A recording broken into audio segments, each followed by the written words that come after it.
In perhaps the most roller coaster week yet, I make it into Lac Saint John, a region in northwest central Quebec, famous for their blueberries. I'll do my best to impersonate a bear. I'll hypothesize the reason my bike is breaking so much is due to added weight. I'll do the best to lighten the load, and I will work on my bike repair skills.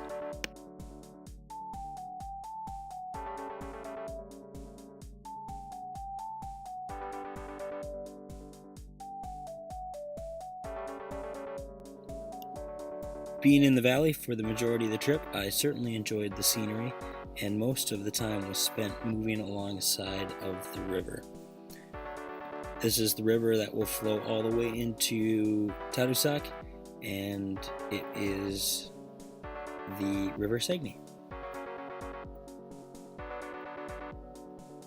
Lunch alongside the river was a highlight of the road. After lunch, I decided to start off and create some dessert.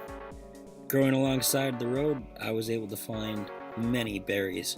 I stopped perhaps 7 or 8 times along the route, gathering berries.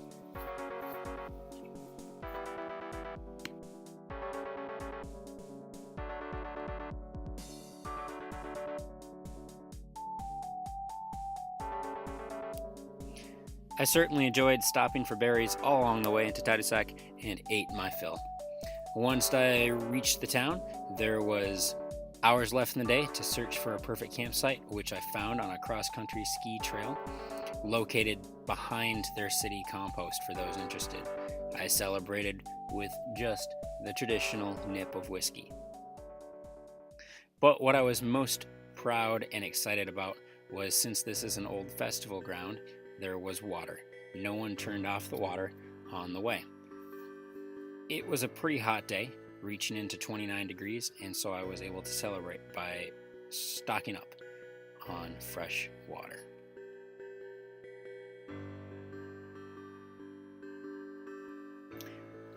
Once I had the water, I realized it's time to drink. I never said drink what.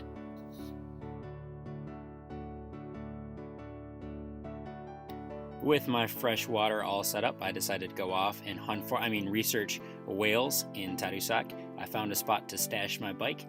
No one was going to mess with it, so I decided to celebrate. They ended up giving me some very fashionable clothes to help stay warm on the exterior side of me, but I decided to take matters into my own hand and to double down to stay warm on my inside as well. I wanted to be very warm.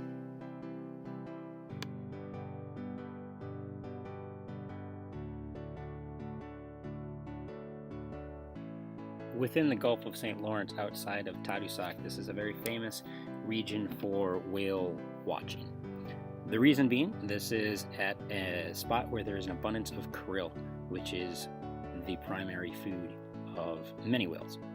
There are 3 undersea currents that are met within this Tadoussac area, and this is the current coming from the Great Lakes, the current from the Saguenay River, and also the Labrador Current, which is a cold, deep sea current coming in from the North Atlantic.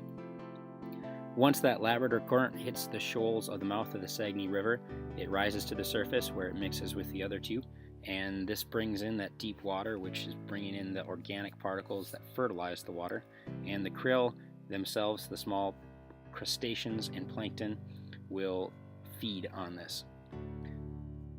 Krill is a type of plankton, which is also a Norwegian word for whale food. It's a small crustacean measuring about 3 centimeters, and the whales will eat these: salmon, smelt, and cod. The minke whales, which is the one that you're looking at now, eats about 100 kilograms of fish every day, and the finback whales will eat 2 to 3 tons of krill and fish, and the blue whales up to 5 tons of krill.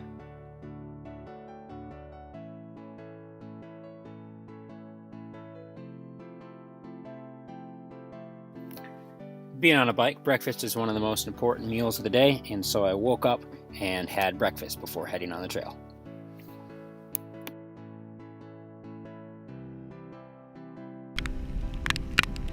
It's raining, and sometimes it's a bad thing But in other ways, it means I can't tell whether the stuff going down my face is sweat or if it's rain.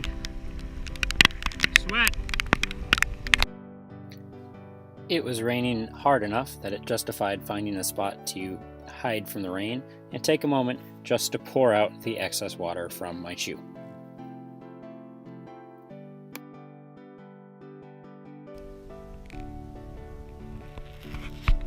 It stopped raining!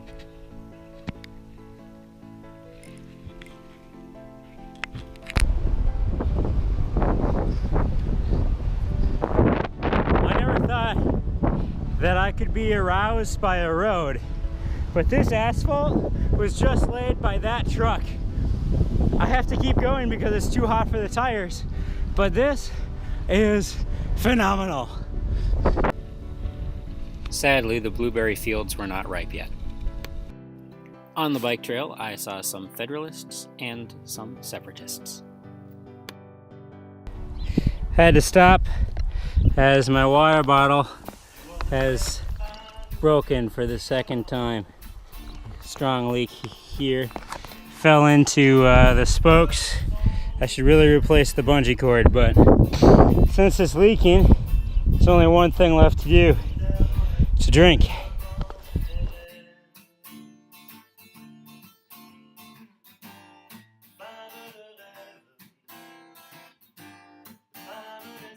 Never had a problem with this one.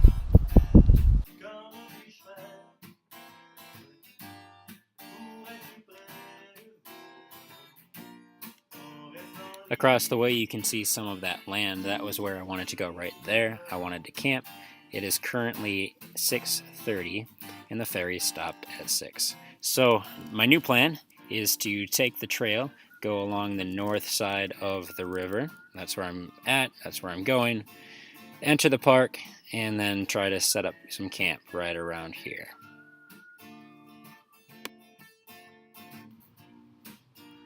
I passed a statue and began a strong suspicion that Georgia O'Keeffe made sculpture.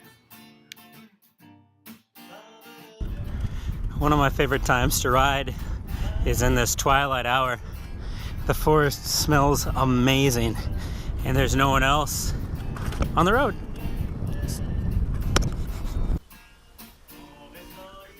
Waking up here by a swamp, but this is not where I went to bed.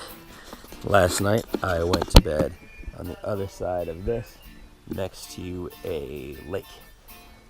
I am in a national campground. I went to bed in a campsite that was empty at the time, but turns out was reserved. That's one of the problems with not having a reservation or paying for a spot to stay in the campground is you don't always get your first pay. So about 10 o'clock I moved here. And the sign says, "Welcome cyclists." So I think that this is perfect. My own little cyclist campsite.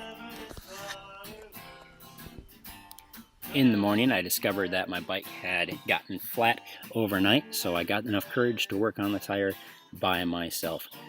But I also made a friend. His name is Guy. He brought me some cantaloupe in the morning. After about 20 minutes of severe struggle, I was able to separate the tire and the tube. That little piece of glass.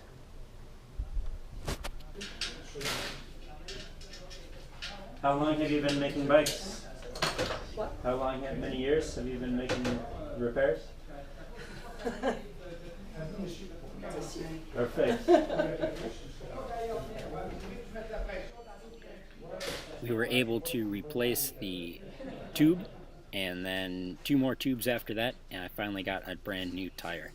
After placing on the tire, the problem stopped. However, my anxiety on getting another puncture has not. I'm much more cautious now.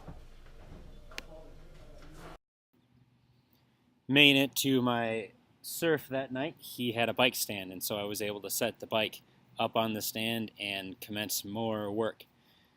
I'm getting pretty good at repairing the bike, which is great because every time I touch it, I seem to break something else, and so I'm certainly learning lots on the adventure.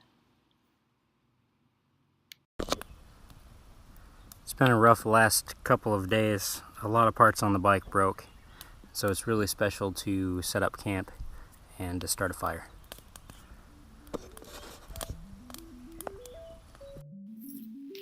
You can follow me on all the social media at Cricket's Tales and cricketstales.com. Next week, I take the bike up a 400-meter mountain. Try not to break it. I do break it. I set a new land speed record, make 40,000 new friends, and one decent win while looking at a hole in a rock.